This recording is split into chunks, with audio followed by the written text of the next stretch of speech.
بچہ اپنی ماں کے ساتھ دکان میں داخل ہوا۔ دکاندار نے بچے کی طرف دیکھا تو وہ اسے بہت ہی پیارا لگا۔ دکاندار نے ٹافیوں والا ڈبہ اٹھایا اور کھول کر بچے کے سامنے کر دیا۔ بچے نے سوالیہ نظروں سے دکاندار کی طرف دیکھا تو دکاندار نے کہا، بیٹا آپ اس میں سے ٹافیاں لے لو۔ بچے نے انکار کر دیا۔ دکاندار نے اصرار کیا لیکن بچہ نہ مانا۔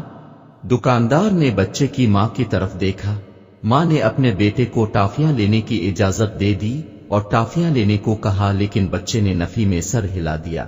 اب دکاندار کے ساتھ ساتھ ماں بھی حیران ہو گئی کہ بچہ ٹافیاں کیوں نہیں لے رہا۔ آخر کار دکاندار نے خود ڈبے میں سے مٹھی بھر کر ٹافیاں نکالی اور ہاتھ بچے کی طرف بڑھایا۔ بچے نے فوراً ہی ٹافیاں لے لیں اور خوش ہو گیا۔ گھر آ کر ماں نے بچے سے پوچھا کہ کیا وجہ تھی کہ تم نے پہلے ٹافیاں نہیں لی، پھر جب دکاندار نے دی تو تم نے فوراً پکڑ لی۔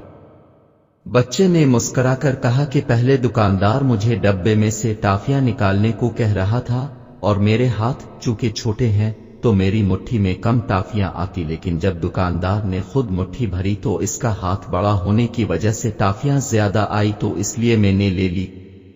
ماں یہ سن کر مسکرا دی۔ اس کہانی سے ہمیں یہ سبق ملتا ہے کہ جب ہم اللہ سے کچھ مانگتے ہیں تو اپنی سوچ کے مطابق مانگتے ہیں، لیکن اللہ ہمیں اپنی شان کے مطابق عطا فرماتا ہے تو ہم اللہ سے اس کی شان کے مطابق مانگا کریں۔ اس کے خزانوں میں کوئی کمی نہیں ہے اور نہ ہی آتی ہی۔